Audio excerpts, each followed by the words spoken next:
Hi, rất là cảm ơn bà con đã xem video này. Mình rất là vui khi mà được mọi người xem video. Giới thiệu với bà con đây là cây tủ máy 16 U nhé, 16 U. Tủ 16 U nhưng mà cái tủ này nó đặc biệt ở chỗ là khách hàng yêu cầu làm cửa cái kiểu cánh cửa như thế này, hai cánh bằng bản lề. Đó, mỗi bên này là hai bản lề, bên này hai bản lề, và ở giữa sẽ là các cái khóa khóa mỏ vịt, hai khóa mỏ vịt. Xong rồi nó có cái then khóa nhá, xong rồi nó có cái then khóa ở giữa này nữa. Đấy, thì cái then khóa này xong rồi mà chủ sẽ có cái ổ khóa mình tùm vào trong này. Đấy, và đây là mặt sau của nó, mặt sau của nó thì mình cũng làm như thế luôn. Và ở đây thì có cái hai cái đường trống, hai cái ống trống để cho mình dẫn cái tín hiệu. Đấy,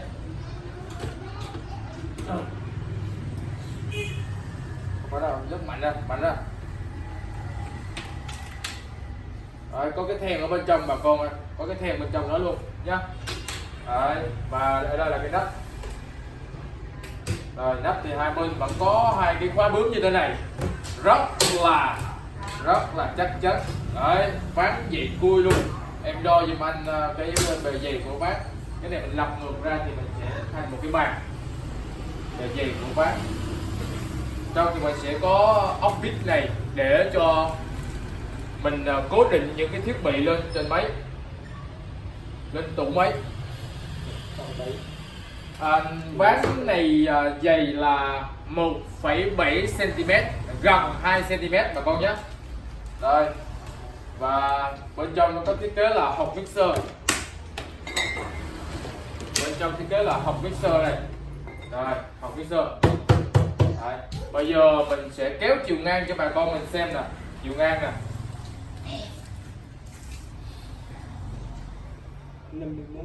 Chiều ngang lọt lòng là 51 bà con nhá, lọt lòng nhá, lọt lòng này nè. Đấy, rồi chiều cao cái khoang ở dưới nha, chiều cao cái khoang ở dưới, khoang ở dưới đó là 12 U. Đúng, khoang ở dưới là 12 U. 58 lọt lòng bà con nhé. Còn cái khoang ở trên là 4 U, kéo ở trên rồi, chiều cao ở trên lọt lòng. Cái khoang mixer là 4 U, đây là 19 bà con nhé. Đây 58, đây là 19. Bên trong nó có các cái ray, cái đường ray sắt để mà mình cố định cái dụng cụ mình vào đó. Và em đo giùm anh cái chiều cao tổng thể luôn, từ dưới lên trên, rồi ấp lại đó. Đúng rồi.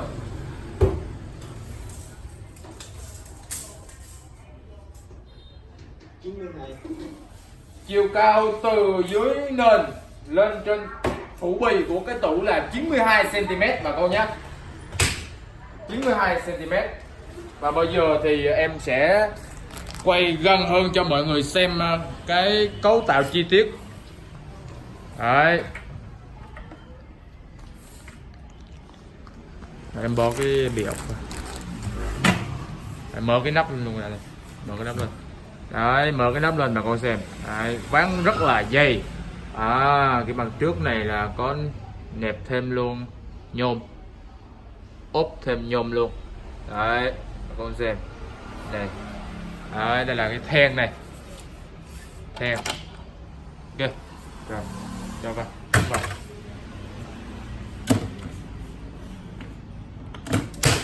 Đấy.